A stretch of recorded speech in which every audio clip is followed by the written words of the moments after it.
For us today, I'm Chris Stewart. Denver 7 News at 5 starts right now. To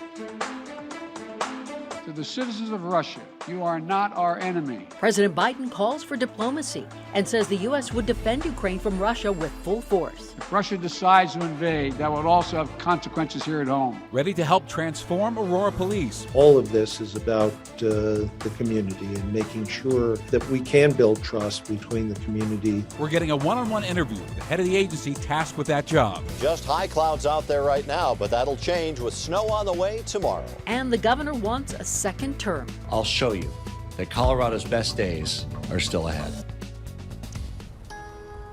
And first tonight, another round of snow is on the way. Good evening, and thank you for joining us at 5. I'm Ann Trujillo. I'm Shannon Ogden. Glad you're with us tonight. A winter storm watch has been issued. With all the details, Chief Meteorologist Mike Nelson. And Mike, Metro Denver is expected to get inches of snow, correct? That is correct. It's all coming in by about this time tomorrow evening through early Thursday morning. But right now, it's gorgeous out there. Bright sunshine. And look at the temperatures. 52 in Denver, 53 Greeley, 50 at Fort Collins, 60s down over southeastern Colorado. Just high clouds streaming over the state at the moment, but we already have a combination of a winter storm watch along the Front Range, which includes all of the Denver area. Winter weather advisories down farther to the south, and there's even a fire weather warning. It goes until 6 o'clock this evening. Now, zooming in on the Front Range, it's all along the I-25 corridor. It ends 5 a.m. on Thursday, but begins early afternoon tomorrow, and it's all courtesy of this cold front coming our way as it pushes in. Similar to the last storm and the one prior to that, we'll get a quick round of snow, and that's going to slick things up. But not for tomorrow morning's drive. It'll develop early tomorrow afternoon, slick tomorrow night, and Thursday morning. How much to expect in your neighborhood? I'll have those details in about 15 minutes. All right, sounds good. Rebuilding after the Marshall Fire, it's easier said than done. And tonight, the Louisville City Council is voting on an emergency ordinance to hopefully cut some of the red tape. Contact Denver 7's Jacqueline Allen is live in Louisville. And Jacqueline, you're hearing from people who lost everything who say the real battle is just now brewing. That's right. I'm here in the Coal Creek neighborhood where people are afraid that they won't be able to afford to rebuild. Now, as you said, tonight the city is voting on an ordinance involving setbacks. But Louisville, before the fire, adopted some of the most aggressive green building codes in the state, and those may be the real barrier to rebuilding.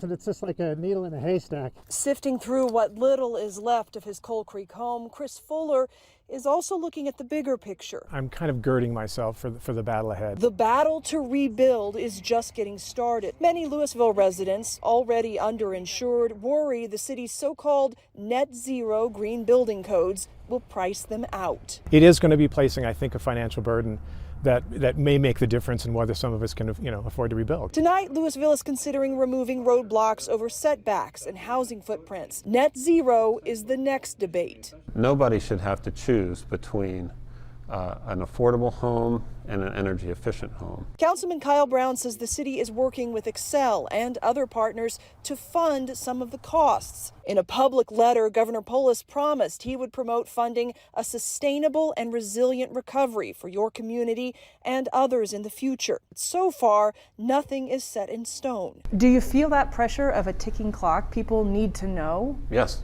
absolutely. Every day, people are already having to make decisions about whether they can stay or whether they need to find another place.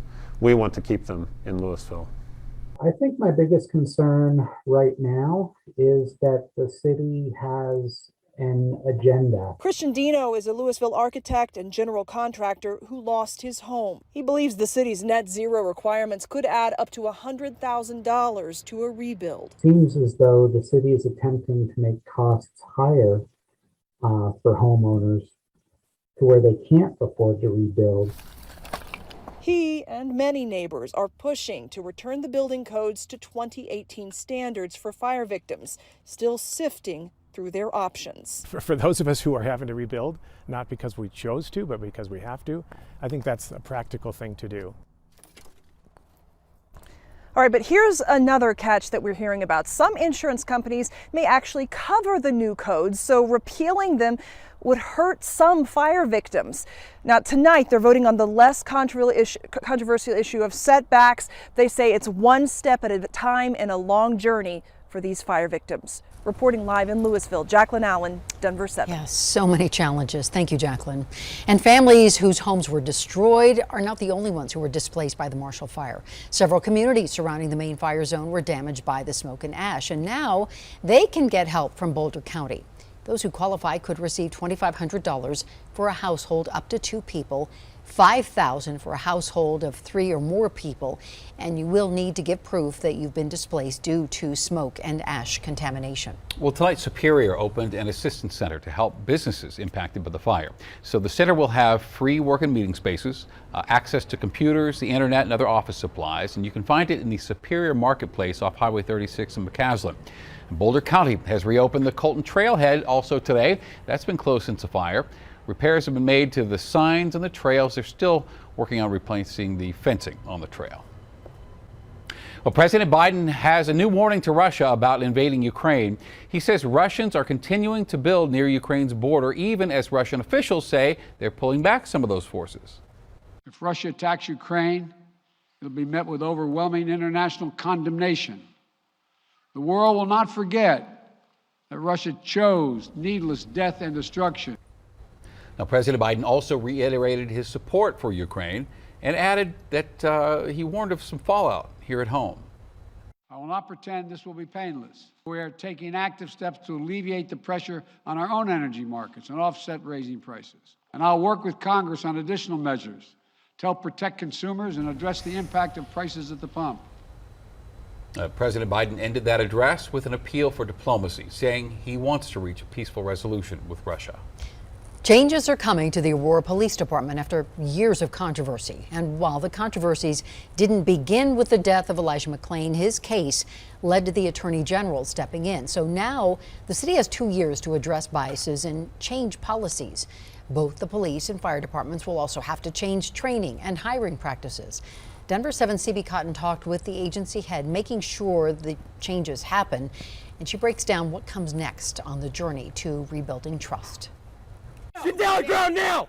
Get down on the ground now! Ever since this arrest, Preston Nunn says he's been trying to move his life forward. I'm really just traumatized still over it, to be honest. It's still traumatizing. Nunn was arrested back in May of last year, but body camera video didn't come to light till September. Officers said Nunn was stopped after he nearly hit other officers working a separate roadside traffic stop. Slow down and get over it. Police said Nunn ignored commands while he kept reaching towards parts of his body and car. Later, when Nunn exited the vehicle, he was tackled and tased. Exit the registration! APD says an internal affairs investigation into the arrest is ongoing. Meanwhile, Nunn has been calling for change ever since. Nothing's going to change unless people want to make it change. Chief Vanessa Wilson has tried to make some changes herself, but this fall, after a lengthy review, Colorado's Attorney General said more needed to be done through a legal process called a consent decree. It's meant to reform Aurora's police and fire departments from the inside out. On Monday, city councilors approved a more than $4.5 million contract for the company IntegraSure. The Florida-based group will provide independent oversight of the process. Use of force, the issue of Fourth Amendment stops, issues of biased policing. We will be looking at all of those. Jeff Shangler, president of IntegraSure, says through their 5-year contract, they'll also be engaging with the community. We will be having town hall meetings. We will be establishing an advisory council to the monitor. And those are all in the works now, and we will also be putting up a website. Shangler says he believes their processes can work. I monitored the Los Angeles Police Department for almost 9 years, but we saw crime go down, and we saw officer safety go up, and most importantly, we saw public trust increased. All goals of Colorado's Attorney General and all demands of the citizens of Aurora. CB Cotton, Denver 7. Making it easier to protect survivors of sexual assault. Juries really struggle to understand the terminology. How one word could change the law and help get more criminals convicted. We're talking about changing the definition of consent. A historic settlement for the victims of the Sandy Hook shooting. These families, they would pay everything, give it all back, just for 1 minute. That would be true justice. And the dueling pianos are making a comeback in a new location downtown.